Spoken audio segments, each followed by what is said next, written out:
Hey guys, it's LSuperSonicQ here with another video. This time we take a look at some older art pieces from my middle school years. So, all three of these pieces, which I actually only have three, they all exhibit kind of a different quality of them. I'll get more into that as I show them, but it's not like they're all drawings. They're all different in their own art aspects. I really wish I could have found more of them though, because well, it's kind of weird how I've waited this long to show them, but I guess they just kind of fell out of favor because again, they were done so long ago, and they do have a kind of quality that is of years ago. So I guess I didn't see the urgency to show them, but uh, I'm glad I'm getting to them now. But I do wish I could find some of my other projects. I seem to be missing some folders from some of the art classes I took in middle school.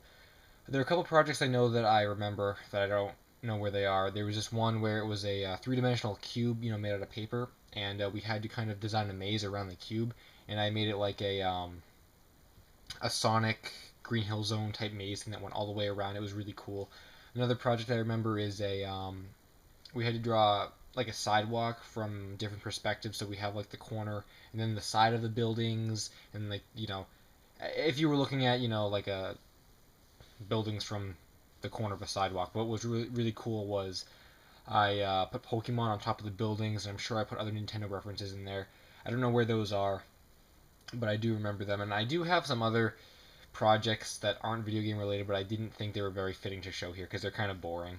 So, of what I have, I think you will find them pretty interesting and hopefully entertaining.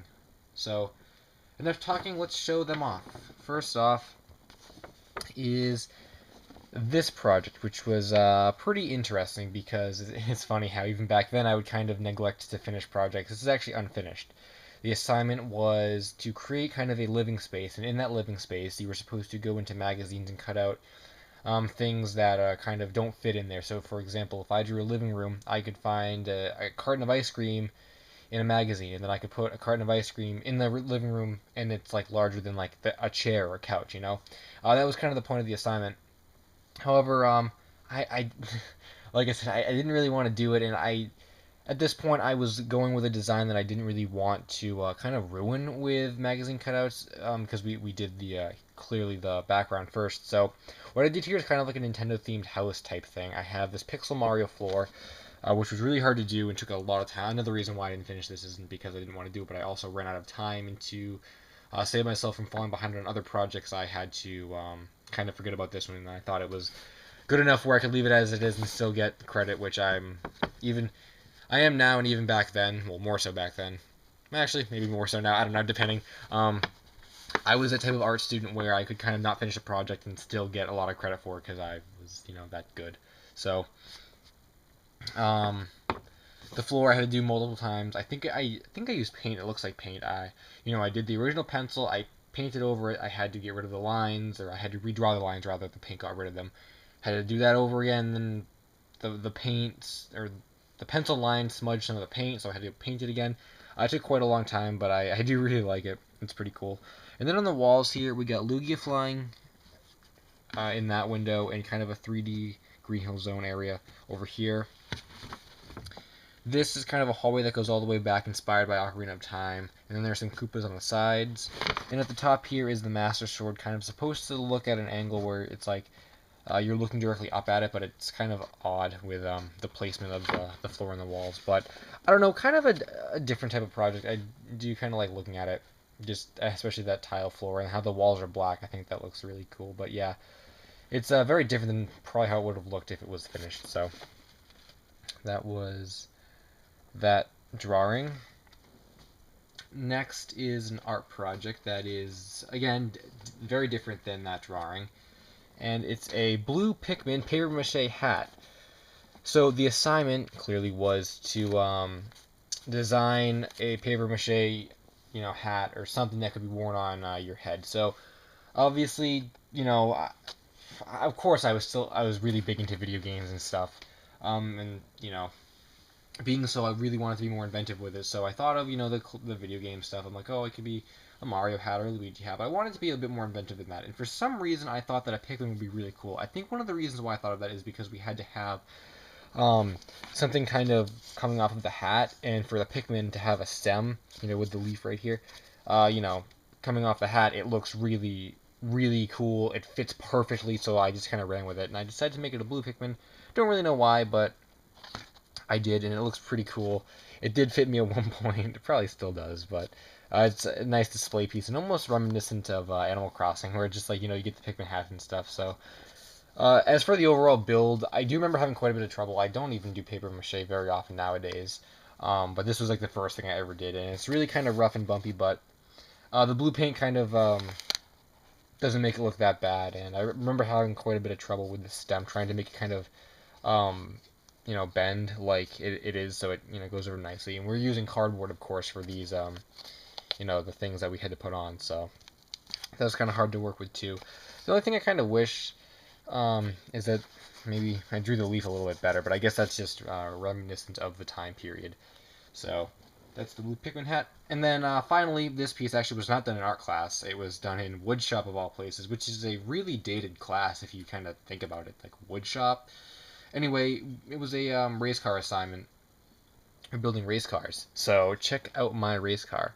Um, we had to, you know, we built a car and then put in a little air tank thing in here, and then I forget exactly what we did, but you know, one punctured, it kind of flew down the track, and um, we tried to see how fast we could go.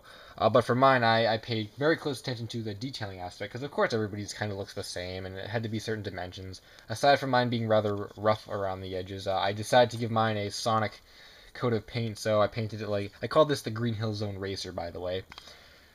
So you know, have the checkered brown and orange, you know, squares on this side and that side. Not the bottom though, because no one really saw the bottom. And then I got the green grass on the top, and actually I got Sonic's head as a kind of logo right on the top there. So that's pretty cool. I don't think it did very well in the actual race, but of course I was just kind of uh, more into the paint than anything else. I remember it was really hard to kind of get all these squares, and they don't all look exactly perfect if you look at it in real life, but on the camera and from far away, it looks pretty perfect. So yeah, I'm glad I still have this. Actually, I wanted to talk a little bit, not so much about this, but another project we did for Woodshop. We were making bottle rockets, and on mine, because we had to paint it and stuff. So on mine, what I did was I drew Supersonic and the Chaos Emeralds in space around him, and it was really cool. The only problem though was after we launched them, because of the ignition thing we used to propel it upward to see how high they could get. Um,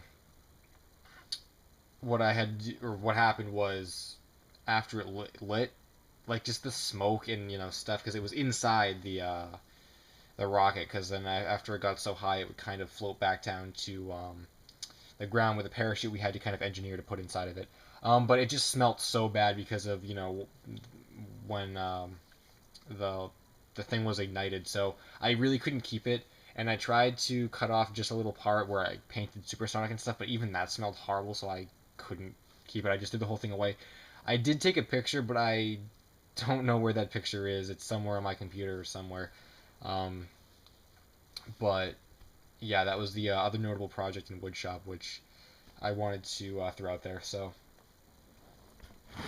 I'm gonna roll that off instead of taking it off. So yeah, that I guess that was kind of it. I didn't again really have a whole lot to show. Actually, it was pretty evenly split between memories of artwork and showing actual physical artwork. But like I said, all the stuff I talked about and the stuff I showed was just from so long ago that I'm glad I still have this stuff. And to a degree, it is really nice in their own aspects, and it is cool to look back and see, you know, what I was doing uh, so long ago in my art classes, and how my style is kind of changed and stuff. Because yeah, like I said, I don't really do paper mache and stuff. And as for the Mario painting and stuff, the pixel stuff, I probably would never try and take on nowadays, because it would just be way too time consuming and tedious. And you know, I don't know, just it's very reminiscent of that era, which I feel like is a theme for this episode, so, or this video.